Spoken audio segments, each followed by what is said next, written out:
Fino is a place where things have the potential to be done differently and where they already have been done differently, and where voices that are often sidelined are actually really for the first time being given a seat at the table and a front seat and deciding what food is at the table and what chairs we need at the table.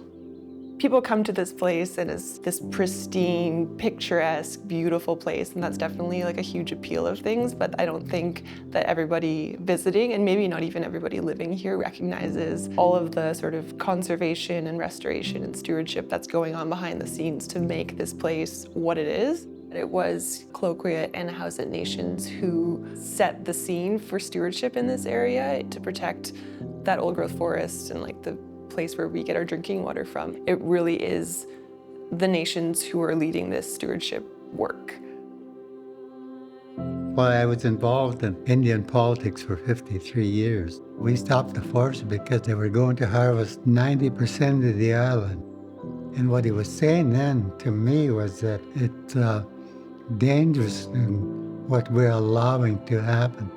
Because if we don't do something about it, we're going to be on the verge of self-destruction. I've seen a lot of our really powerful, strong leaders always pounding their fists on the table. And I've never seen that work, so I decided that I was going to try something else and build relationships.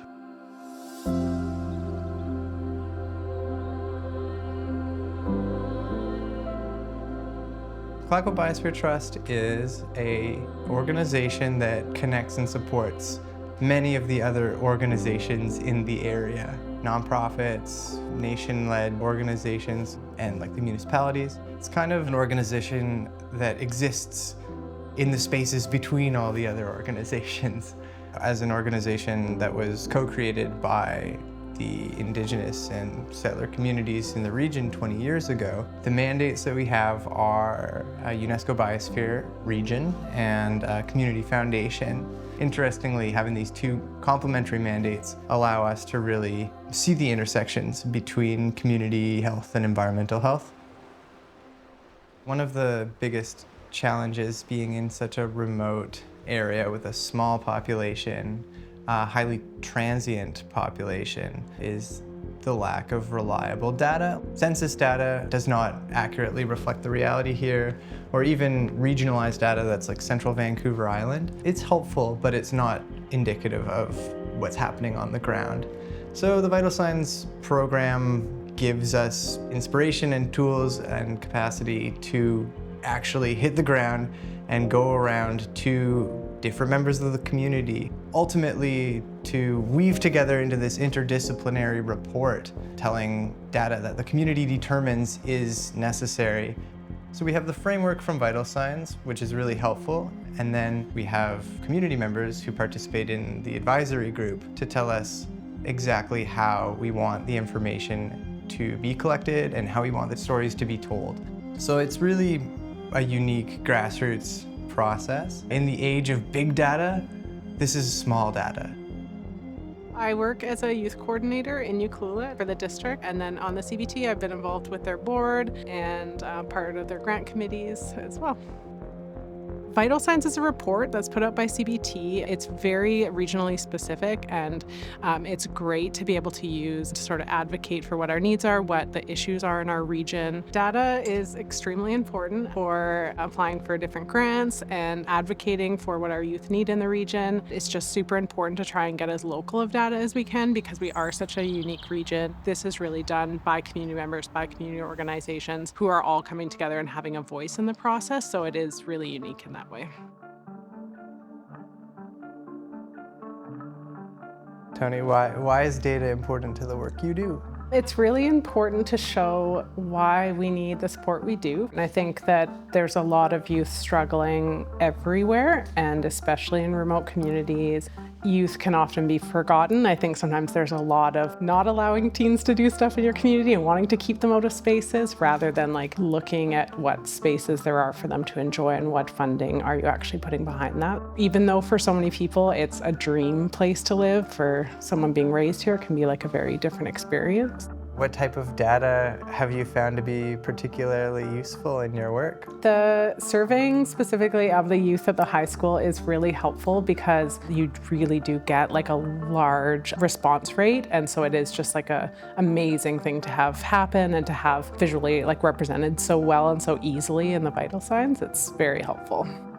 I personally took the survey and it was really helpful. I know a lot of youth felt that our opinion was being taken into consideration. It was really interesting seeing the jumps in the survey. So seeing like the difference between how depressed kids were feeling back in 2018 and how they're feeling now. Shifting baselines is this concept that we change the world and then we forget. And I think it's really important to collect data and collect baseline data so that we recognize how to prioritize like a certain limited amount of resources. Collecting this data and presenting it is a good way to sort of prioritize how we can make the biggest amount of change together.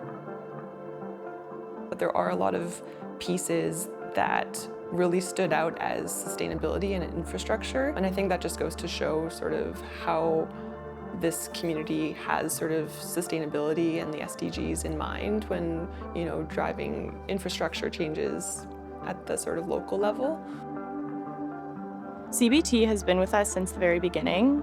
We applied for a Clayoquot Biosphere Trust Neighborhood Small Grant to start Coastal Queer Alliance, and since then they've been a really consistent and steadfast supporter of our goals. In the Vital Signs report this year, we were asked to be involved and to do some brainstorming around what a quantitative measure of inclusivity in the region could look like. And so we decided to track gender-neutral signage in restaurants that had a sit-down option to see if our region is actually getting better at increasing access to the infrastructure for queer folks. I've been at District for about 15 years. I started working with CBT probably pretty much as soon as I started in with the district. Vital Signs allows us an opportunity to check in with the community to see how we're doing as a region. In the absence of anything else, it helps us understand where we are every couple of years. And so that's been really valuable. The District of Tofino uses it extensively for determining things like what are our wage structures, so making sure we have living wages. That was a big part of Vital Signs. Our planning team uses it probably daily. The Vital Signs have been vital to moving District of Tofino's policies forward, our official community plan, our reconciliation agendas, all of the things that are not related to sewer, water, and roads. We've been working probably over a decade, I think it is just over a decade, on developing alternative transportation options within the region. And so specifically, what we ended up with was Wheels for Wellness, which is a service that provided people the ability to get to hospitals from the remote West Coast. And the other item we worked on was a regional transit system. Part of the reason that happened is the data that's inside of the Vital Signs, which talks about determinants for health. And one of those is access to healthcare, access to school. This transit system is now going to be set up to provide free transit for all youth who are students. And so something that we're super excited about as a municipality and I think a region, but a lot of that came down to a lot of the language that was in the Vital Signs, you know, showcasing that this is an issue. I think Vital Signs is definitely like a celebration of all of the things that we're doing well, but it also shines a light on how big some of these challenges are and recognizes that this region needs a lot of funding and expertise and work to address some of these challenges. The human capital, or like, you know, the power of the people that live and work and care about this place is here and ready. And my hope and dream is that those people can have the supports and agency and connection to really maintain and grow a more inclusive and sustainable community.